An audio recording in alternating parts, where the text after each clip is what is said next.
saya Sastri Diana. Halo, saya Johnan Abidin. Halo, saya Panatan.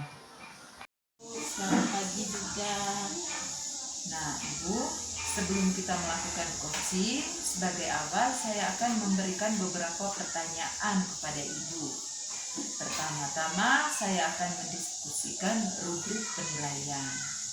Pada coaching kita hari ini, coach dan coachee akan saya amati dan nilai sesuai dengan rubrik penilaian. Apakah sesuai dengan alur kita atau belum? Kemudian, bagaimana Ibu memberikan pertanyaan berbobot kepada coachee dan juga bagaimana coachee tersebut merespon atau menanggapi pertanyaan dari coachnya.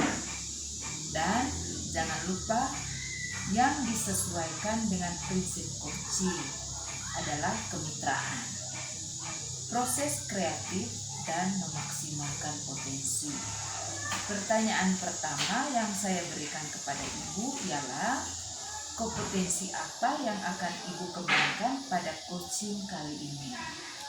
Kompetensi yang saya kembangkan yaitu yang pertama kompetensi asertif, yang kedua mendengar aktif, yang ketiga bertanya efektif, dan yang keempat umpan balik positif. Ya, kompetensi mana yang ingin Ibu kembangkan secara spesifik saat observasi? Mendengarkan aktif dan memberikan pertanyaan efektif. Pertanyaan yang berbobot ya Ibu ya. Ya, indikator yang bagaimana yang diinginkan oleh Ibu di proses coaching kali ini? Saya ingin coach saya ini bisa menemukan langkah-langkah dalam permasalahannya. Ya, demikian dulu Ibu ya praobservasinya kali ini. Silakan Ibu melakukan coachingnya terhadap coaching. Terima kasih. Ya Ibu, sama-sama terima kasih. Selamat pagi Pak. Selamat pagi juga Ibu. Pak, dengar-dengar ada yang Pak mau sampaikan atau ingin bercerita begitu? Ya betul Bu, ada sesuatu yang ingin saya ceritakan. Baik Pak, apa yang ingin Pak mau ceritakan? Begini Bu, akhir-akhir ini saya merasa murid-murid di kelas yang saya ajar kurang antusias dalam menerima pembelajaran dari saya. Selain itu, jumlah murid-murid saya yang mengerjakan tugas hanya 50% tiap kelas. Jadi, menurut Pak, apa yang Pak mengharapkan dari obrolan kita hari ini? Saya mengharapkan solusi atas permasalahan saya ini Bu, mengenai antusiasme murid-murid yang saya ajar Bu. Menurut Pak, hal apa saja yang membuat murid-murid Pak kurang antusias dalam pembelajaran? Kalau saya ingat kembali, hal-hal yang menyebabkan murid-murid saya kurang antusias adalah yang pertama, pembelajaran saya sepertinya sedikit membosankan, terlalu monoton. Saya terlalu dominan untuk bercerita di depan murid-murid saya. Yang kedua, saya tidak memberikan kesempatan buat murid saya untuk berpendapat atau aktif berbicara pada pembelajaran saya. Oh, begitu Pak. Kira-kira apa saja yang dapat membuat murid Bapak antusias dalam pembelajaran Bapak? Menurut saya, murid-murid pasti menginginkan pembelajaran yang asik, tidak monoton, tidak membosankan. Wah, saya sependapat dengan Bapak. Lalu menurut pendapat Bapak, apa saja yang bisa membuat murid-murid asik dan tidak bosan pada pembelajaran? Menurut saya, pembelajaran harus terpusat pada murid. Murid diminta untuk aktif dalam pembelajaran, kemudian adanya ice breaking atau games supaya pembelajaran lebih menarik. Lalu, mengenai tugas yang diberikan kepada murid-murid, apakah penyebabnya sehingga kurang antusias dalam pengumpulan tugas? Kemungkinan karena tugas saya terlalu banyak dan berisi banyak pertanyaan tanpa saya memberikan sumber belajar yang beragam dan mengasihkan. Kalau boleh tahu, Bapak menggunakan sumber belajar apa saja di kelas? Saya menggunakan tes yang ada di perpustakaan. Adakah sumber belajar lain selain buku teks? Saya pikir banyak sumber belajar seperti video pembelajaran. Nah, betul sekali Bapak. Saya yakin sekali Bila Bapak bisa menggunakan berbagai macam sumber belajar, pasti akan membuat murid-murid sangat antusias dalam pembelajaran.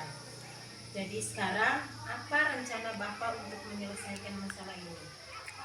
Yang pertama, saya merancang pembelajaran yang mengasihkan dengan menggunakan sumber belajar yang beragam seperti video. Kemudian yang kedua, saya akan memberikan tugas tidak terlalu banyak. Kemudian bentuk tugasnya juga sesuai dengan minat dan bakat murid-murid saya. Istilahnya, saya akan melaksanakan pembelajaran diferensiasi sehingga murid tidak terkesan dipaksa, tetapi mereka memang senang mengerjakan tugasnya. Misal, menggunakan bentuk drama, lagu, puisi, atau pantun. Bagus sekali rencana Bapak. Mudah-mudahan berhasil ya Pak. Apa komitmen Bapak terhadap rencana Bapak ini? Saya berkomitmen untuk selalu membuat rencana pembelajaran yang mengasihkan, menggunakan banyak sumber belajar untuk eksplorasi materi sehingga murid-murid saya dapat menjalankan merdeka belajar, dan saya akan membuat murid-murid saya senang dalam kegiatan eksplorasi materi tanpa ada unsur paksaan. Akan saya serahkan pilihan sumber belajar pada murid-murid saya. Wah, bagus sekali Bapak. Saya sangat mendukung. Mudah-mudahan semua berjalan lancar dan sesuai harapan ya Pak. Terima kasih Bu atas waktu untuk sharing. Mudah-mudahan kita semua bisa menjadi guru yang selalu dirindukan oleh murid-murid kita ya.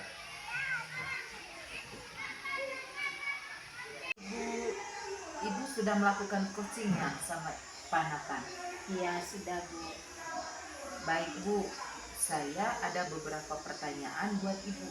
Yang pertama, apa saja yang Ibu lakukan pada saat coaching terkait indikator ketercapaian yang diinginkan?